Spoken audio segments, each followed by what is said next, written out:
Assalamualaikum warahmatullahi wabarakatuh. Baiklah, tuan-tuan dan puan, so kita punya situasinya adalah untuk kita memperkenalkan PRM kepada orang yang tak tahu, orang yang tak pernah dengar tentang PRM. Dan tak pasti sama ada ini dalam konteks budak sekolah ke atau berada di sekolah, tapi dulu pun boleh pakai sebenarnya. So apabila kita bercerita tentang PRM dan soalan-soalan yang ditanya itu pun memang soalan yang selalu budak tanya, dapat apa, jadi kaya ke tidak. Lepas tu yang selalu budak tanya adalah kenapa kita kena buat kan. So apabila kita memperkenalkan PRM kepada budak-budak, kepada remaja, so yang dia tak, mungkin sebab masa dia singkat, kita tak boleh nak bercerita panjang.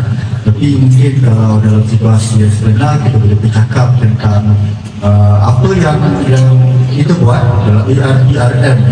Semua elemen, semua komponen yang kita buat, servis, skill, dengan physical recreation, semua itu adalah perkara-perkara yang kalau budak sekolah atau remaja, itu adalah perkara yang mereka buat setiap hari.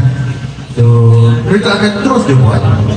Tapi bezanya adalah dengan PRM ni, mereka dapat beriktirafan. So, benda iktirafan itu, recognition itu, kita boleh kita boleh tekankan, boleh kita bercerita. So, macam katakan benda-benda harian yang dibuat di sekolah kan, tolong cikgu kemas beli darjah, padam papan putih, ambil tolong ajar kawan-kawan matematik contohnya, tolong ajar, kemas kursi ke apa, itu semua adalah termasuk dalam khidmat masyarakat. So, dan dalam buat dan kita rekodkan, dan di hujungnya kita bagi pengiktirafan. Jadi iktirafan itu akan menjadi dorongan lagi kepada budak-budak itu untuk kita nak buat lagi.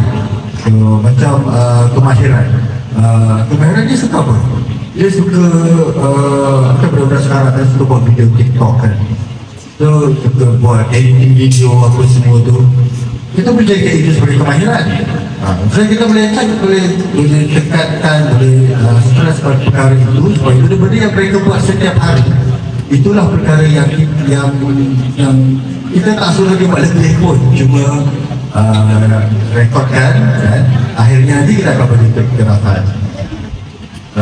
Nak kaya memang kita memang tak boleh lah menjanjikan dia akan jadi kaya, tetapi pengalaman yang mereka dapat, yang mereka buat menyertai program ini, dia selain daripada perkara-perkara harian, dia juga belajar benda-benda soft skill, belajar bagaimana kita nak berurusan dengan orang, bagaimana kita nak bercakap, bagaimana kita nak menguruskan sesuatu, nak pergi camping contohnya.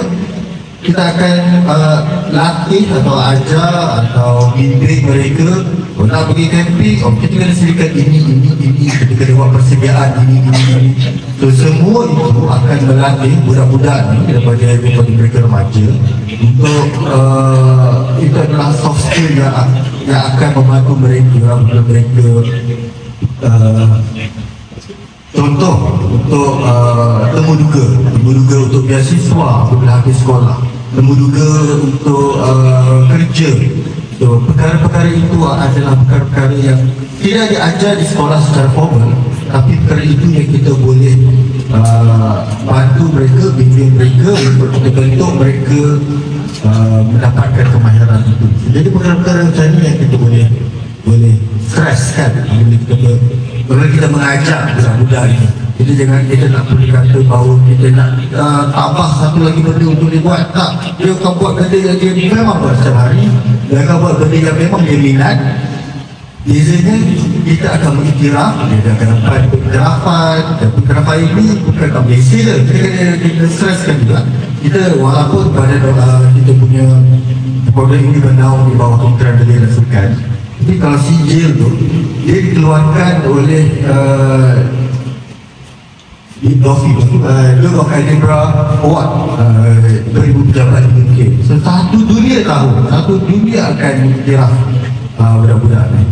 perkara-perkara macam ni yang kita boleh entice budak-budak ni kan, kita boleh mengajak budak-budak ni melakukan perkara yang mereka minat, perkara yang boleh apa entice bahasa Melayu apa? Itulah maksud saya. Okey, terima kasih. Okey.